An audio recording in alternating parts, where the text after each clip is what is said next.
Saludos estudiantes. En este capítulo estaremos hablando sobre el carbono, la química de su vida y los compuestos biológicos, que todos ellos están compuestos de carbono. Carbono contiene una gran diversidad molecular que vemos desde los inicios de la química y en la química avanzada. Los organismos vivos tienen a carbono en sus compuestos. Esos compuestos le vamos a poner número. Son 4 compuestos biológicos. Son las proteínas, son los ácidos nucleicos, son los carbohidratos y los lípidos. Esos son los 4 compuestos de la vida, macromoléculas o biomoléculas. Carbono, como átomo, puede hacer 4 enlaces covalentes con cualquier átomo. Carbono es no metal, así que con 4 compuestos no metales, carbono hará 4 enlaces covalentes. Carbono se puede unir a oxígeno, nitrógeno, azufre, fósforo, hidrógeno y hace el famoso CHOMS. Recuerden que CHON compone el 96% de la vida o de la materia. Son esos átomos bien esenciales y que están en todas partes. Hay una ciencia que se dedica a estudiar los compuestos de carbono y es la química orgánica, que si están en el campo de la ciencia, en el campo de la medicina o la farmacia, es bien importante la química orgánica. Carbono puede hacer 4 enlaces covalentes. Eso se debe a que como carbono se encuentra en la familia 4A, él posee 4 electrones de valencia. Esos 4 electrones que están en el último nivel son los que se encargan de hacer los enlaces con otros no metales.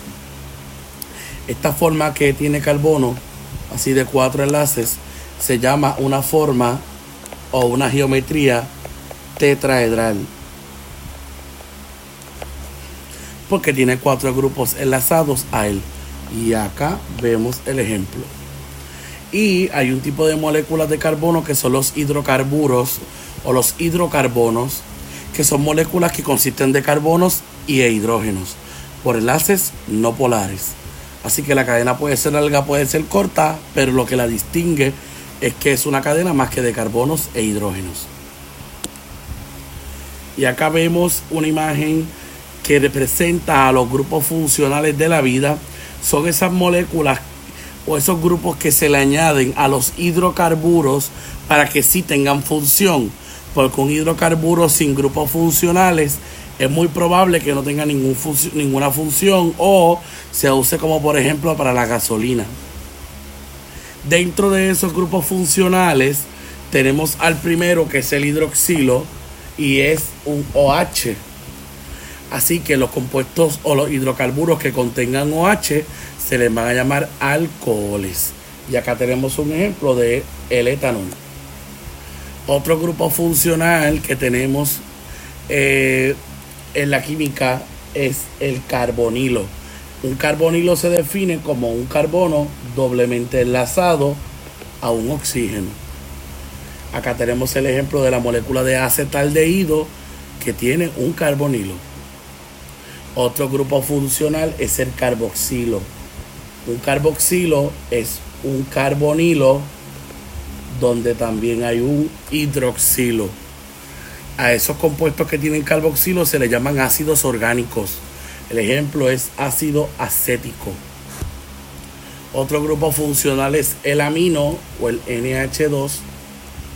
Y esos aminos, acá tenemos a los aminoácidos, por ejemplo, la alanina contiene un terminal amino. Otro grupo funcional es el sulfidrilo, es SH y aparece en las proteínas y también en los aminoácidos como cisteína. Otro grupo es el fosfato, es el PO4 que tenemos acá y aparece en las biomoléculas de los ácidos nucleicos. Otro grupo funcional es el metil, es el CH3 y aparece en las proteínas, aunque también hay aminoácidos que lo contienen. Dependiendo del arreglo molecular, que ya vimos que carbono era tetraedral, lo pudimos ver acá. Las moléculas exhiben isomería. Por definición, un isómero es un compuesto con la misma fórmula química, o sea, la misma cantidad de átomos, y lo único que está cambiando es cómo está arreglado. Y hay diferentes tipos de isómeros. Nosotros vamos a ver dos. Vamos a ver los isómeros estructurales, que acá abajo tenemos un ejemplo que voy a marcar en rojo. ¿Por qué es un isómero estructural? Pues porque poseen la misma fórmula, o sea, la misma cantidad de carbonos y de hidrógenos, pero lo único que está cambiando es el arreglo o el orden de conexión de los átomos. Al cambiar el orden de conexión, se crea una molécula diferente y, como se fijan, posee nombres diferentes porque son compuestos distintos. Por otro lado, cuando hay un doble enlace y el arreglo de los hidrógenos es diferente, aparece la isomería cis-trans. Si los hidrógenos están del mismo lado se llama cis, y si los hidrógenos están del lado opuesto se llama trans. Por último, vamos a ver compuestos que son imágenes de espejo. A esos compuestos que son imágenes de espejo se les llama enantiómeros. Los enantiómeros yo los puedo mirar frente a frente y parecen ser iguales, pero cuando los pongo uno encima del otro me doy cuenta que no son lo mismo. Por eso es que se llama que son imágenes de espejo, pero no se superponen. El ejemplo son las manos. Tú puedes poner una mano frente a la otra y parecen ser idénticas, pero cuando pones una mano encima de la otra te das cuenta que no lo son. Y los enantiómeros son importantes para la farmacia, porque uno puede tener una función distinta a la otra. Si yo tengo el enantiómero 1, funciona para el dolor de cabeza, pero si yo sintetizo el enantiómero 2, el enantiómero 2 puede hacer que yo pierda un bebé, por dar un ejemplo. Entonces, acá tenemos dos ejercicios para hacer, para localizar grupos funcionales. Vamos a este primero. Acá tengo un COOH, acá arriba, este grupo es un carboxilo. Acá tenemos un NH2, ese grupo es un amino.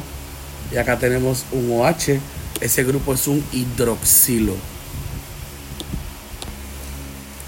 Acá tenemos otro ejercicio donde vemos un hidroxilo, vemos otro hidroxilo, perdonen, y acá vemos un carbonilo, que es este de acá, pero como el carbonilo está acompañado a la izquierda y a la derecha de carbonos, ese carbonilo adquiere otro nombre y se va a llamar cetona.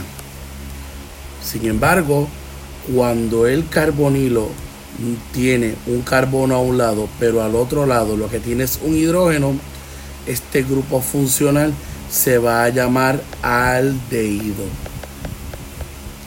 Y los hidroxilos.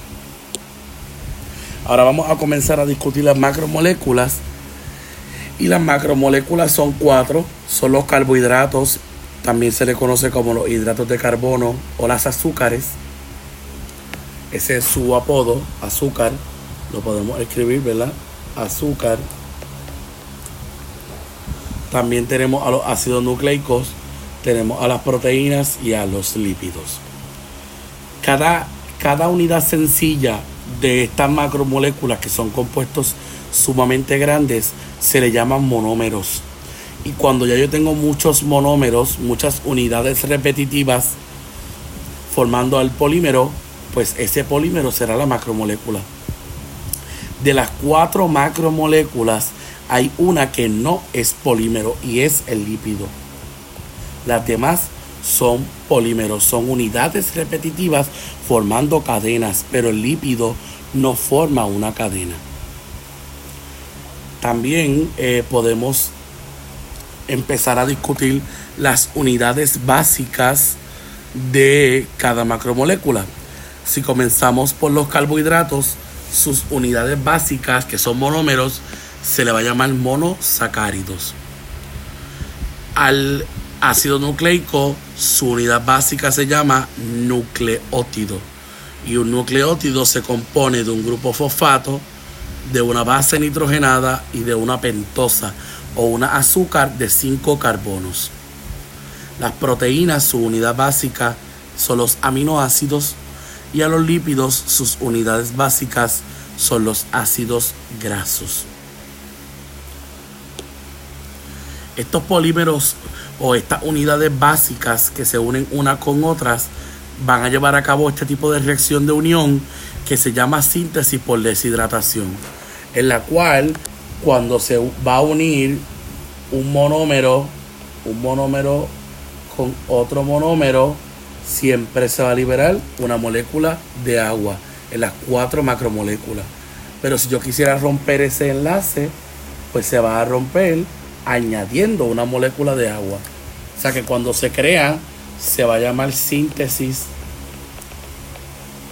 por deshidratación. Pero cuando yo rompo el polímero, rompo el enlace, se va a llamar hidrólisis. Y utilizo una molécula de agua por cada enlace. Ahora vamos a discutir las macromoléculas individuales. Los carbohidratos son azúcares que tienen una razón química de 1, 2, 1 y una fórmula empírica de CH2O multiplicado por la N. Eso de fórmula empírica significa la fórmula más sencilla que puede tener un carbohidrato. O sea que la fórmula más sencilla sería CH2O y un 3 afuera, porque las azúcares empiezan de 3 carbonos o más. También esa razón de 1, 2, 1 se puede ver acá. Un carbono, 2 hidrógenos, un oxígeno. Ese es el famoso 1, 2, 1.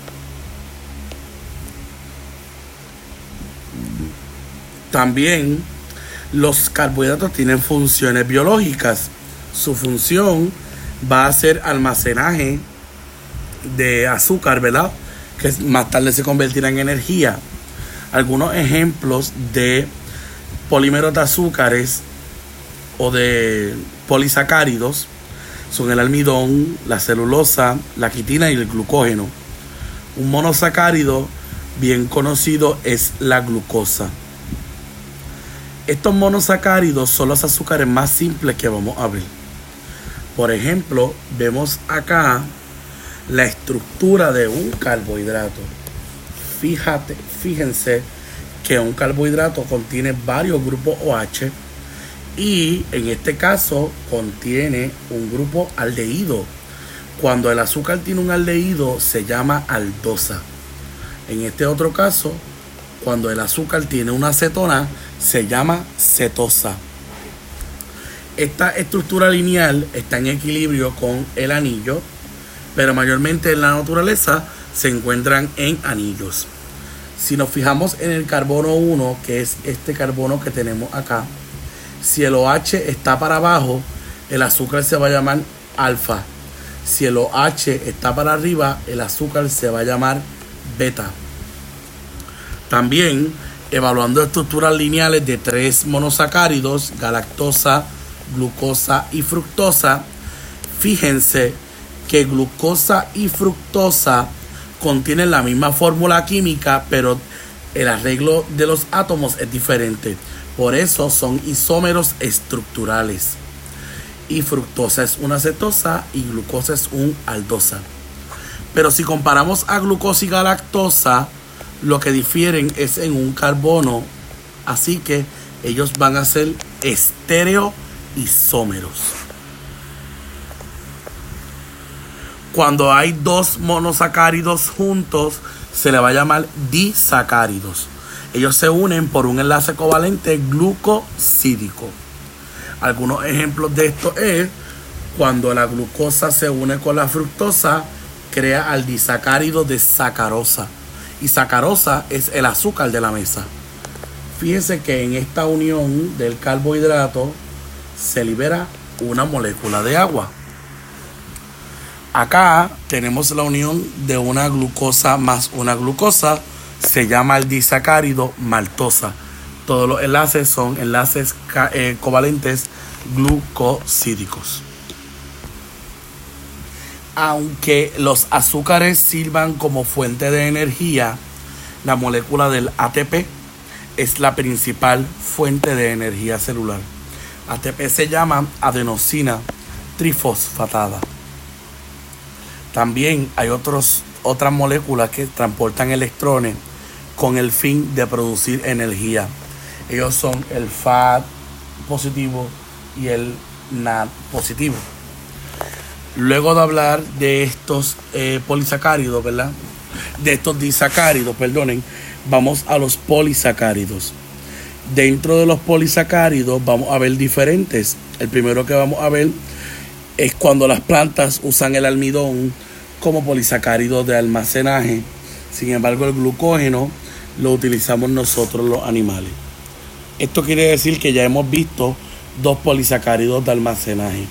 El glucógeno, que se almacena en el hepatocito o en las células del hígado, lo vemos acá. Y vemos el almidón, que se compone de amilosa más amilopectina y lo utilizan las plantas como almacenaje.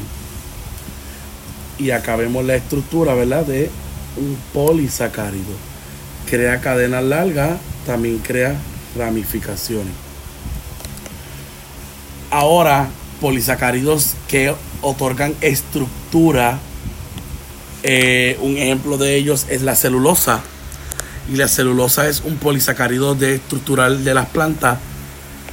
Y el enlace es glucosídico, pero es un enlace glucosídico beta, lo que significa que los animales no lo pueden digerir.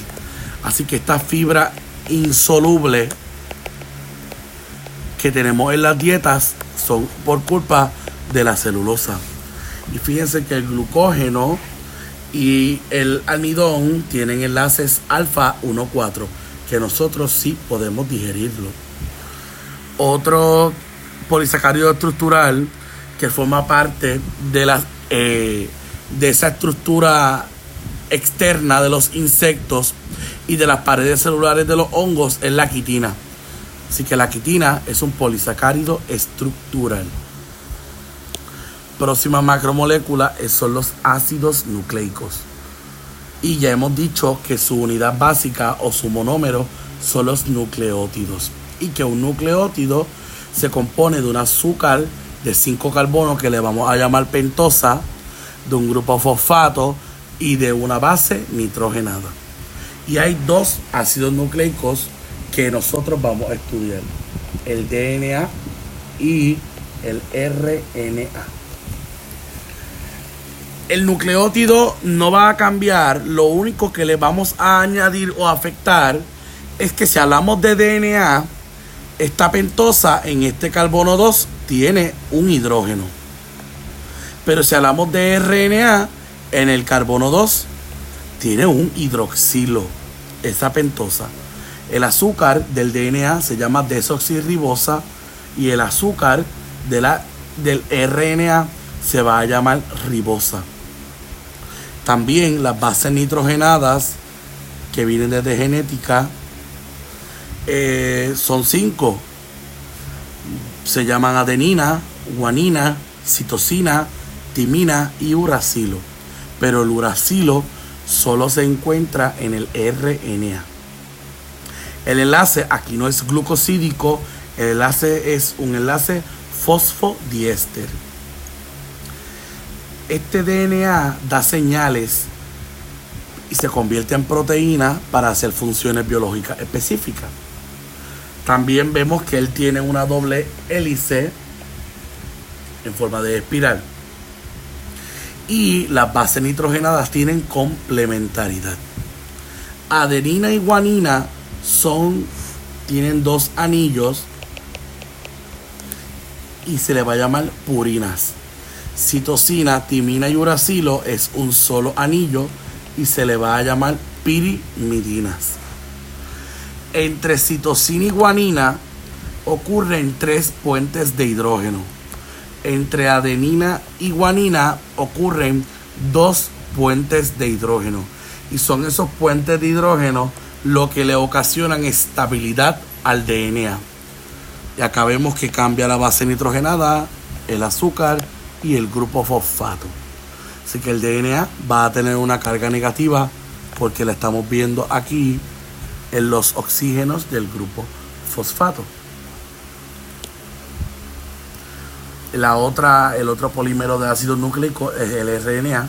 Ya vimos que lo que le cambia es el azúcar y que aquí puede haber la presencia de uracilo. Próxima macromolécula son las proteínas o los polipéptidos. La unidad básica de la proteína se le llama el aminoácido. Aminoácido.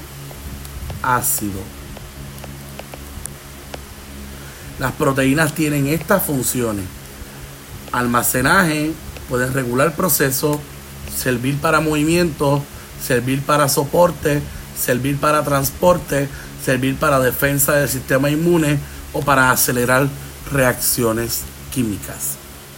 La estructura general de un aminoácido es la que tenemos acá abajo. Sería un carbono alfa que está enlazado a un grupo o un terminal carboxilo. También está enlazado a un terminal amino. Va a tener un hidrógeno siempre. Y este grupo R es el que va a variar dependiendo de qué aminoácido sea. Acá tenemos una imagen de los 20 aminoácidos posibles. Y el enlace que se da entre aminoácidos es un enlace peptídico. En esta imagen de acá vemos cómo un aminoácido con su terminal carboxilo se une a otro aminoácido en su terminal amino. Como siempre, como esto es una síntesis por deshidratación, se libera una molécula de agua. El enlace, además de ser peptídico, se le puede conocer también como un enlace amida. Cuando la proteína tiene forma específica, ¿verdad? Pues esa forma es la que determina la función de la misma, que ya hemos visto muchísimas funciones. La proteína puede tener hasta 4 estructuras. La primera estructura que vamos a ver es la estructura primaria. En la estructura primaria de la proteína solamente vemos la secuencia de aminoácidos. De aminoácido en aminoácido en aminoácido hasta completar todos los aminoácidos que componen a la proteína. En la estructura secundaria hay una interacción de grupos entre las cadenas y ahí aparece la famosa alfa hélice y la hoja beta plegada. Aquí vemos la estructura primaria más que aminoácidos. Aquí vemos la estructura secundaria, alfa hélice y hoja beta plegada. Ahí eso es algo tridimensional, pero más que en un segmento de la proteína. La estructura terciaria es un arreglo tridimensional, pero es en toda la proteína. Eso es lo que da diferencia. Y en la imagen también vemos la estructura terciaria con todos los arreglos específicos. En la estructura terciaria aparecen interacciones de hidrógeno, interacciones hidrofóbicas, puentes de disulfuro, que son enlaces covalentes que estabilizan a la proteína, también enlaces iónicos, y vemos el backbone de la proteína. Ya la estructura cuaternaria, que es la última estructura que puede adquirir un polipéptido, es cuando la proteína tiene más de una subunidad. O sea, cuando tiene 2 o más. En este caso, vemos una proteína que tiene 4 subunidades. Pues como tiene 2 o más, tiene estructura cuaternaria.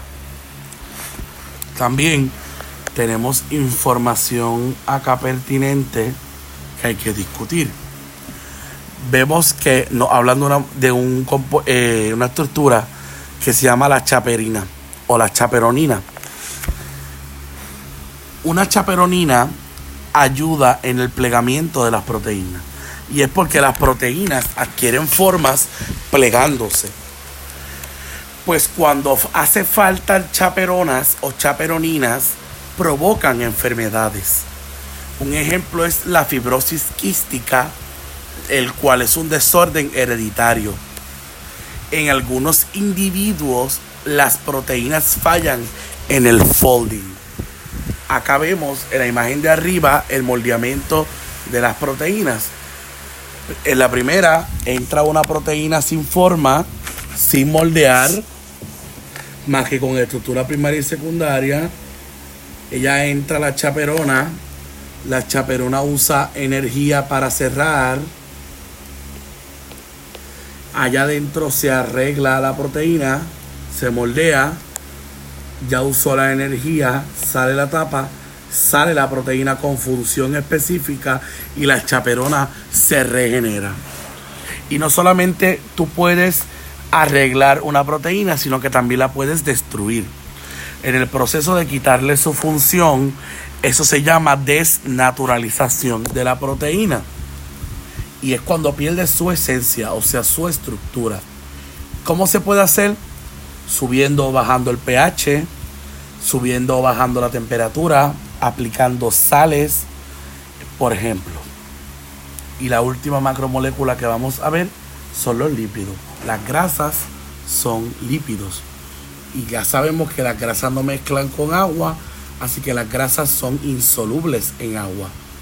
No solamente hay grasas en este grupo, sino que también hay ceras, hay vitaminas, hay aceites. ¿De qué se compone una grasa? Una grasa se compone de una molécula de glicerol y de 3 ácidos grasos. Un ácido graso solito puede estar saturado y tener todos los hidrógenos posibles, pero puede también estar no saturado y tener dobles enlaces. Saturado se refiere a que no hay dobles enlaces.